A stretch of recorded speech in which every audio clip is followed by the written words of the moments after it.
अब की बार बुरी तरह आ रहा है तो अगला हम तसल्ली को नहीं, इसलिए तो मोदी घबरा गया और मोदी ने घबरा के वो हिंदू मुस्लिम पे बात लिया है, असली रोल में आ गया वो। अब कहने लगे ना भाई मुसलमान तारे मंगलसूत्र खोस लेंगे। भैया ये हज़ारों साल से देश हो रहे हैं, हज़ारों साल से मुसलमान हिंदू इकट्ठे रहते आए। पहले तो उन्होंने नहीं राठी साहब, उन्होंने एक बात कही है, कांग्रेस पार्टी जो लीडर है यानी उन्होंने जो मैनिफेस्टो है उसके अंदर लिखा हुआ है कि भाई जो आम आदमी के पास कोई भी प्रॉपर्टी होगी, महिलाओं के पास सोना होगा, उसका रिकॉर्ड लिया जाएगा, न कि मुसलमानों के ऊपर। गठबंधन झूठ नहीं बोलता, वो सच्चाई में विश्वास रखे है। मोदी तो तड़के नू कह देगा 5000 पार जावांगे, चले जाओगे कि। मैं तो एक बात कहने लग रहा हूँ, इंडिया गठबंधन ने बिल्कुल 340 सीटों का टारगेट दिया है और 340 सीटें हम जीतने लग रहे हैं और हम सरकार बनाने लग रहे हैं। कोई झूठी बात थोड़ी करनी है। ये तो 400 पार का नारा दिया इसने, क्यों दिया जब लसन 400 पार था। सबसे बड़े लोकतांत्रिक देश यानी कि भारत के अंदर चुनाव की जो आहट है वो सुनाई देने लगी है। उसी बीच देश की सबसे बड़ी पार्टी कहलाने वाली भारतीय जनता पार्टी ने अलग अलग राज्य के अंदर अपनी जो टिकट है लोकसभा चुनाव की वो बांट दी हैं। और उसके साथ में कांग्रेस की बात करें या फिर विपक्षी गठबंधन की बात करें, कहीं ना कहीं जो सीटों का बंटवारा है उसके अंदर उलझा हुआ है। बातचीत करेंगे मनोज राठी हमारे साथ कांग्रेस नेता मौजूद हैं। जी नमस्कार। नमस्कार जी। नमस्कार राठी साहब, बात की जाए तो भारतीय जनता पार्टी ने अपनी जो सीटें हैं पूरे कॉन्फिडेंस के साथ अपने जो नेता हैं उतार दिए हैं, कांग्रेस अभी तक तैयारी में भी नहीं है। देखो मैं बात बताऊँ, बीजेपी ने हरियाणा के अंदर नेता अपने तारे हैं, कई दिन हो गए टिकट दिए हुए, लेकिन धरातल पर नज़र तो नहीं आने लग रहे। आपने देखा होगा जिस गांव में जाऊँ वहीं विरोध करें। उनको पता था भी तुम्हारा विरोध होना है, इसलिए उन्होंने पहले कैंडिडेट घोषित करे ताकि लोगों को पटाया जा सके। लेकिन पहली बार ऐसा हुआ है कि उनकी पटायलॉजी में न किसान आया, न मजदूर आया, न व्यापारी आया। अब सबकी नाराज़गी बरकरार है बीजेपी के साथ। कांग्रेस पार्टी तो पहले भी इसी तरह बांटा करती टिकट, आज भी इसी तरह बांटा है। कांग्रेस पार्टी की टिकट की जो लिस्ट है वो तैयार है और कल टिकट फाइनल अलाउंस हो जाएगी। आमतौर पर हमने बताया है सिरसा से बहन जी लड़ेगी चुनाव, कुमारी शैलजा जी, और मैं तो ऊँचे हिसार तक लड़वा दो, वो तो हिसार से भी जीतेगी। बहुत बड़ी बात है कि बीजेपी की जो पिछली बार लहर थी अब की बार ख़त्म है वो, और अब की बार कोई लहर नहीं है। अब की बार मोदी के नाम की अगर कोई वोट मांगने जाओ है कैंडिडेट, उसको जूत मिले। आपने देखा होगा रणजीत चौटाला की हालत, उधर अशोक तंवर की हालत, स्वयं खट्टर साहब की हालत ख़राब है। पूरी की पूरी 10 की 10 सीटें जो है बीजेपी हारने लग रही है। और इसका कारण सिर्फ एक है कि लोगों की नाराज़गी, लोगों में काफ़ी नाराज़गी है। 10 साल होगी राज करता नहीं, बैरी का अड्डा किसी का भला तो कौन नहीं करे। जब किसी का भला ही नहीं करेंगे तो इन्हें कौन वोट देगा। मैं तो बार बार कहता आया कि पूरे देश में बीजेपी जान लग रही है। पहले चरण का जो चुनाव होया है 102 सीटों पर, उसमें बीजेपी बुरी तरह आ रहा है। पिछली बार उसमें बहुत अच्छी ढाल जीती थी, अब की बार बुरी तरह आ रहा है तो अगला हम तसल्ली को नहीं, इसलिए तो मोदी घबरा गया और मोदी ने घबरा के वो हिंदू मुस्लिम पे बात लिया है, असली रोल में आ गया वो। अब कहने लगे ना भाई मुसलमान तारे मंगलसूत्र खोस लेंगे। भैया ये हज़ारों साल से देश हो रहे हैं, हज़ारों साल से मुसलमान हिंदू इकट्ठे रहते आए। पहले तो उन्होंने नहीं राठी साहब, उन्होंने एक बात कही है, कांग्रेस पार्टी जो लीडर है यानी उन्होंने जो मैनिफेस्टो है उसके अंदर लिखा हुआ है कि भाई जो आम आदमी के पास कोई भी प्रॉपर्टी होगी, महिलाओं के पास सोना होगा, उसका रिकॉर्ड लिया जाएगा, न कि मुसलमानों के ऊपर बात कही है। एक बात बताओ, साफ साफ कही, मैंने वीडियो सुनी। मैं तो एक बात कहूँ, रिकॉर्ड तो ये भी लेने लग रहे हैं प्रॉपर्टी का। ये फैमिली आईडी में क्या मतलब बने है? फैमिली आईडी आधार कार्ड जिस प्रॉपर्टी में लग गया उस प्रॉपर्टी का आधार कार्ड का नंबर डालो, अगले की सारा सौदा बाहर निकल गया होगा। वो तो सेम कहानी है, ऐसी कुछ है ही नहीं। ये तो इन लोगों ने पता है कि बाउंडर बनाना है, बात को घुमा फिरा के जो है ना धर्म पे लेके आनी है, जाति पे लेके आनी है। हम बार बार किलकी मारते रहे कि ये लोग जाति पे चुनाव लड़ेंगे, क्यों नहीं ये विकास पे चुनाव लड़ें? क्या मोदी जी ये बात नहीं कह सकता मैंने इतने काम करें, बड़े काम गिनावे और मैंने काम अच्छे करें तो वोट दे दो, ना करे तो टाल कर दो? यह बात नहीं कह सकता ना मोदी, हिम्मत तो कुआ दो। आज ही मैं एक वीडियो देखूँ था, उसके अंदर एक पत्रकार बताने लग रहा था कि कई देशों को मोदी रुपये दे दिए, कई देशों ने, चाहे बांग्लादेश हो, चाहे श्रीलंका हो, चाहे मंगोलिया हो, चाहे कोई हो बेशक, उनको उन लोगों ने अपने तेरा क्या नाम है मोदी ने रुपये दे दिए। अब एक बात बता, जब मोदी ने रुपये दे दिए उनको और वो अपने देश का पैसा, यहाँ पहले से ही लोगों में बेरोजगारी फैली हुई है, तो इसका मतलब क्या बना भाई, अब तेरा घर तो रोटी है नहीं तेरे पेट भरने खातर और तू बाहर बांट द हंड है, तो कितनी बड़ी बात है। बाहर तो कौन नहीं बांट सके, जब घर रोटी होगी तभी बाहर बांटेंगे। मोदी ने तो यो काम कर दिया, मोदी ने 14 लाख करोड़ रुपये उद्योगपतियों के माफ़ कर दिए। 14 लाख करोड़ रुपये छोटी बात नहीं है।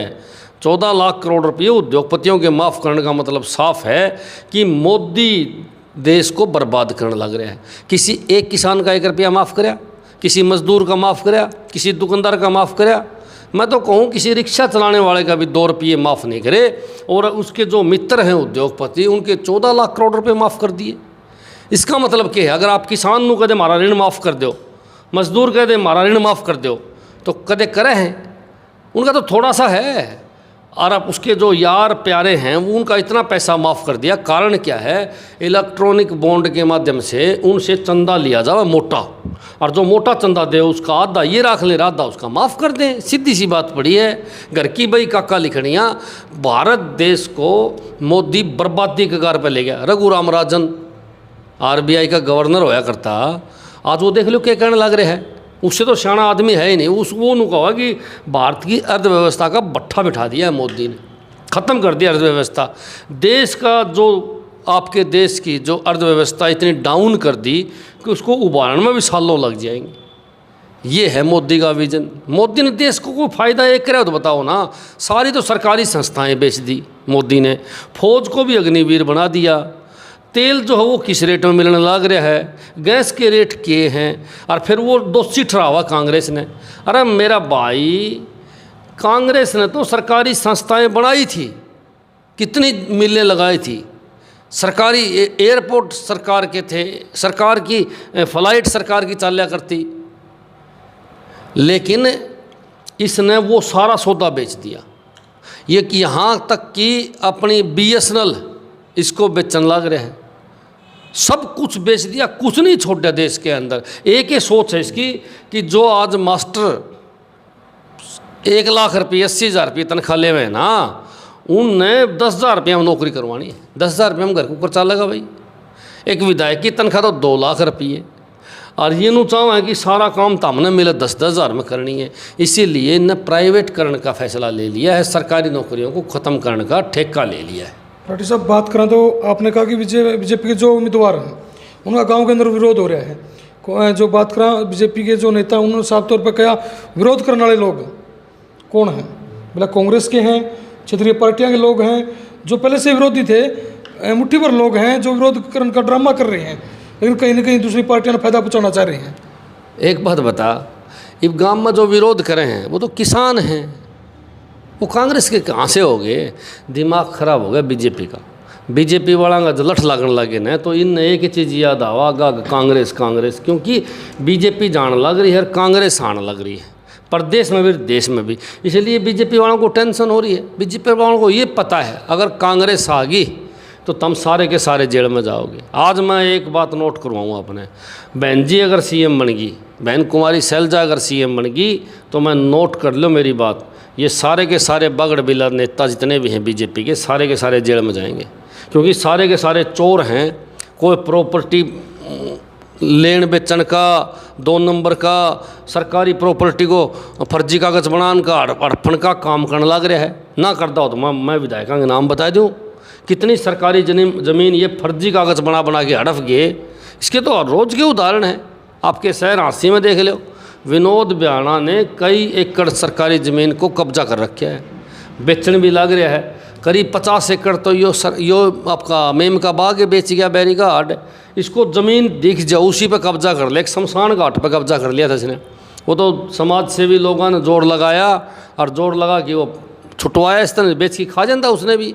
इस तरह पता नहीं कितने सरकारी चीज़ें जो बेच के हांसी का विधायक खा गया, तो और कितने विधायक हैं पूरे हरियाणा के अंदर बीजेपी के सारे 1 नंबर के चोर हैं, और सारा का सारा माल लूट के खा गए ये लोग। तो इनका इलाज करना ज़रूरी है। इसलिए पूरा हरियाणा आज पुकार करने लग रहे हैं कि बहन कुमारी शैलजा CM बन जा, कांग्रेस की सरकार आवे, और बहन जी इनके ऊपर कार्रवाई बिठावा ये सारे के सारे जेल में जावें। क्योंकि देखो बहन कुमारी सैलजा जो है वो ईमानदार है और सख्त भी है, और सबसे बड़ी बात वो ईडी से नहीं डरती, वो मोदी की सीबीआई से नहीं डरती, वो केसों से नहीं डरती, वो जेल से नहीं डरती।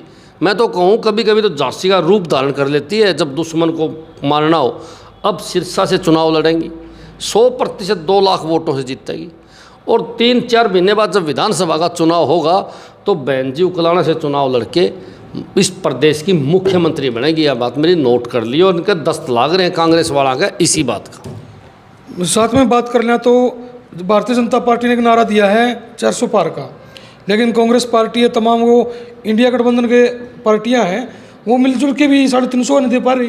कहीं ना कहीं पार्टियां, विपक्ष की पार्टियां घबराई हुई हैं। ऐसे है, इंडिया गठबंधन झूठ नहीं बोलता, वो सच्चाई में विश्वास रखे है। मोदी तो तड़के नू कह देगा 5000 पार जावांगे, चले जाओगे कि।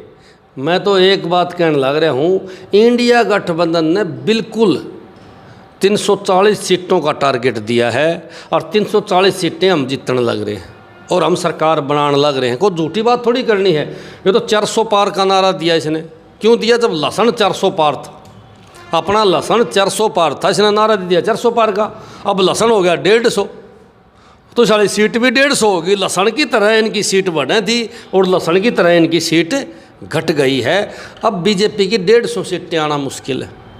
पहले चुनाव में इन्हें पता भी चल गया, इसलिए ये सारी बातें छोड़ के एक बार फिर जात पात का जहर घोलने लगे, एक बार फिर धर्म का जहर घोलना ने शुरू कर दिया है। इनकी जो IT सेल है वो एक्टिव हो चुकी है। और मैं तो जनता से ये कहना चाहूँगा, भाई देखो बात सुनो, बीजेपी के चुंगलों मत फंस जाइयो। बीजेपी पार्टी तो ऐसी पार्टी है कि इसके ऐसे लोगों को टिकट देते हैं ये जिसने पूरा प्रदेश लूटा हो। अब रणजीत चौटाला यहाँ चुनाव लड़े, रणजीत चौटाला ने बिजली महकमे में खूब घपला कराया। 3000 करोड़ का तो केबल घोटाला है मेरे भाई, 3000 करोड़ का। और भाई साहब मीटर घोटाला, ये जितने मीटर हैं सारे चाइनीज लगाए। और चाइना का माल की 6 महीना तो फालतू गारंटी है कि चाइना का माल 6 महीने चल रहा है कि नू मान ले ये 70% मीटर खराब है। 70% मीटर जो हैं वो जंप करे हैं, और पूरे के पूरे जो मीटर हैं वो बिजली कम फूको, आप रीडिंग ज़्यादा काटें। यो एक बहुत बड़ा स्कैम है जनता के साथ, एक जनता के साथ बहुत बड़ा घोटाला है। और भाई साहब इंडियन मीटर लगाता कमीशन कम मिलता, इसमें मोटा कमीशन मिला, उसने ठाकी ये लगा दी, उसके घर तक के जाना है। ये सारे के सारे नेता एक नंबर के बदमाश हैं, चोर हैं, और ये पूरा भ्रष्टाचारी मचा रखी इन लोगों ने। बहुत माल खर्च रखा रणजीत चौटाला ने, इसलिए तो MP चुनाव में आ गया, पूरा पैसा लुटाने लग रहा है। पैसे की न बीजेपी के पास कमी और न इसके नेताओं के पास कमी है। 10 साल हो गए, इन्हें खूब देश को लूटा है, इन्हें तो बिल्कुल तबाही मचा दी, आगे पीछे के सारे रिकॉर्ड तोड़ दिए। एक जनसभा चल रही थी, बात कर लें हिसार के भावी जो कि लोकसभा उम्मीदवार है बीजेपी के। एक जनसभा में कुछ बातें कह रहे नहर के बारे में कि भाई हमने इतनी चौड़ी लंबी चौड़ी नहरों पर खर्चा कर दिया, ये कर दिया। अब सवाल पूछा जाए एक किसान के द्वारा कि भाई हमारे क्षेत्र में काम नहीं होया, उसी टाइम रणजीत सिंह चौटाला एक सीधी बात करे हैं कि भाई आप यहाँ से चले जाओ, वोट देना तो दे दियो, नहीं मैंने कोई जरूरत को नहीं, बकवास करने की आवश्यकता है को नहीं। क्या कुछ सोचो इस स्टेटमेंट पर? टेंशन में हो रहा है, परेशान हो रहा है। जब भी कोई आदमी परेशान हो जाए ना तो इस बात की बातें करेगी। एक बात बता, आप नेता हो, आपको मंत्री बनाया है, तो जनता आपसे सवाल नहीं पूछेगी तो किससे पूछेगी? बता भाई, सवाल तो आपसे पूछेगी ना। अब रणजीत चौटाला से जनता सवाल ही पूछेगी, रणजीत चौटाला को सवालों का जवाब भी देना चाहिए, न कि जनता को धमकाना चाहिए। धमकी कौन माना था भाई? और मैं तो कहूँ कि सवाल पूछने वाले युवा के साथ खड़े हम। अगर रणजीत चौटाला लोगों के सवालों के जवाब नहीं देगा तो मैं रणजीत चौटाला को साफ कहना चाहूँ कि राजनीति छोड़ के संन्यास लेके मंदिर में बैठ जा, और राम के नाम ले बुढ़ापा में बैरी का हाड उम्र बतेरी हो रही है, तो छोड़ दे पेंडा, सारा सौदा तो जीम गया थम, माल तमने बतेरा कमा लिया। 80 साल का होना हो रहा है, 80 साल की उम्र में भगवान के भजन कराया करे हैं। आगे समझ में बात है, लोगों ने धमकांदा को नहीं अंडा कराया करे। और बात सुन ले भाई, लोग जगह जगह गाड़ दे मैंने, और इनकी बुरी हालत कर रखें कि गाड़ियाँ का लठ मारेंगे, इसीलिए ये घबरा के पहले ही लोगों को धमकाना शुरू कर दिया। पुलिस के लिए आंडे हैं। मैं तो कहूँ कि चुनाव ये लड़ने लग रहे, पुलिस लड़ने लग रही है। एक नेता क्षति कितने पुलिस वाले मानने तो 100 पुलिस वाला का, पुलिस वाले काम छोड़ रहे हैं अपना। आज आप थाने में चले जाओ, थाने में पुलिस कर्मचारी नहीं मिलेगा, जो कंप्लेंट करने वाले हैं, पीड़ित जो हैं, वो दर दर की ठोकर खाने लग रहे हैं और पुलिस नेताओं की सुरक्षा में लगा रखी है। भाई बात सुन लो, क्यों, किस लिए? गांव में जाओ, लोगों के सवालों के जवाब दो, माफ़ी मांगो जो गलतियां कर रखी हैं, फिर गांव सोचेगा इस बारे में भी इनको वोट देना है कि नहीं देना। इसलिए बीजेपी पार्टी बुरी तरह से हारने लग रही, 10 की 10 सीटें। इसके साथ में एक बहुत बड़ा सवाल उठा है। 2 दिन पहले एक स्टेटमेंट आया हुआ है अभय सिंह चौटाला की। उन्होंने कहा कि भाई करनाल के अंदर कांग्रेस का उम्मीदवार होगा, हम उसका समर्थन करांगे पूर्व मुख्यमंत्री मनोहर लाल खट्टर के खिलाफ। लेकिन कुरुक्षेत्र की हम बात कर लें, इंडिया गठबंधन कैंडिडेट सुशील गुप्ता जी खड़े हैं, उनके खिलाफ अभय सिंह चौटाला खड़े हैं। कहीं ये वोटों का अदले बदले का खेल तो नहीं होगा? देखो, मैं तो एक बात कहना चाहूँ कि इंडिया गठबंधन मजबूत है और इंडिया गठबंधन की 10 की 10 सीटें जीतेंगे। आगे समझ बात। और देखो, वोट जनता के हाथ में है, नेता के हाथ में नहीं होता। नेता के हाथ में वोट नहीं होते, वोट जनता के हाथ में है।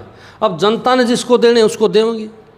ये बिल्कुल क्लियर है कि इंडिया गठबंधन मजबूत है, सारे साथी मजबूत हैं, दोनों पार्टी मिलके चुनाव लड़ने लग रही हैं, तो वो मिलके ही सारा प्रचार करेंगे, मिलके ही हर जगह वोट डलवाने का काम करेंगे। अब सिरसा में आम आदमी पार्टी की पूरी टीम बहन जी के साथ काम करेगी, हिसार में जो भी टिकट लेके आएगा उसके साथ काम करेगी। मैं तो एक बात कहना चाहूँगा कि ईमानदारी से इंडिया गठबंधन चाहता है कि बीजेपी देश और प्रदेश से बाहर हो। जी, धन्यवाद। धन्यवाद। आपने पूरी बातचीत सुन ली, आपने क्या कुछ लगा कमेंट करके बता दियो और वीडियो को ज़्यादा से ज़्यादा शेयर कर दियो। इसी के साथ मैं अपने वीडियो विराम देता हूँ। जय हिंद, जय भारत।